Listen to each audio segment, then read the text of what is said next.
We're now on the threshold of the 10-year anniversary of the US invasion of Afghanistan. A decade ago, October the 7th, 2001, the war in Afghanistan began as a counterstrike for the atrocities of 9/11. But 10 years on, the troops are still there, and the withdrawal deadline of 2014 seems to be up in the air as a top general suggests more time will be needed. Well, with me is retired US Air Force Lieutenant Colonel Karen Kwiatkowski. Thanks for being on RT, Karen. Isn't there a strong argument here that if you haven't done what you've come to do after 10 whole years, you just as well give up? Well, Americans don't like that word give up, but yeah, it makes a lot of sense. I think part of it is that in many ways, American people have not been told what we came to Afghanistan to do. And that mission is to build bases, which we have done, and to man those bases and to operate militarily from those bases against other countries in the region. That mission has actually been somewhat successful. So when the Pentagon says, you know, we're still there, we're making progress, in a sense, they're telling the truth. It just doesn't ring true to Americans who were told we went there to hunt down al-Qaeda, which we did, and, you know, help those guys out, which we have not yet done. So let me get this straight. All in all, then, as far as you're concerned, a good result?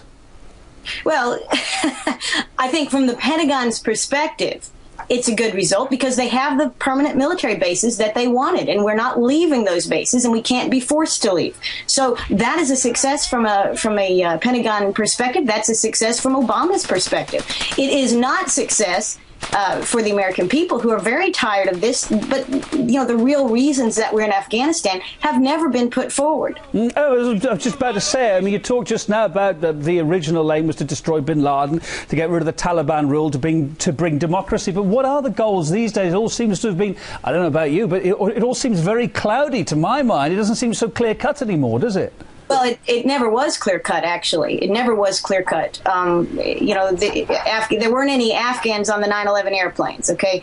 Al-Qaeda was minimized, drastically minimized, very early on, many years ago, long before we supposedly captured or killed bin Laden. Long before that, Al-Qaeda was minimized and certainly was not operating effectively out of Afghanistan.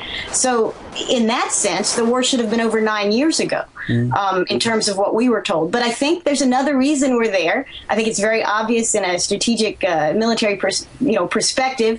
If you look at how we're operating in the Middle East and how the American military operates around the world, there's a good reason in their minds why they're there, and they plan to stay.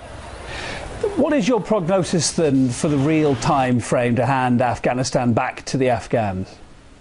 I quite frankly don't think we ever intend to hand it back to any of the Afghan people. We put Karzai in charge in December of 2001 as a supposed Democrat, of course never elected at that time, a friend of a patsy of the American government, and he remains there to this day. You know, we had no intention of allowing the Afghan people to choose. If they were allowed to choose, I think we would be long gone. You know, this is not about the Afghanis, and it's unfortunate because terrible, terrible things have been done to that country by Americans and by NATO. But it's not about that. It's about big power. They can't kick us out, and we're going to stay. We built permanent bases, and we want to terrorize Pakistan, Iran, and be there to look out over the mountains into China.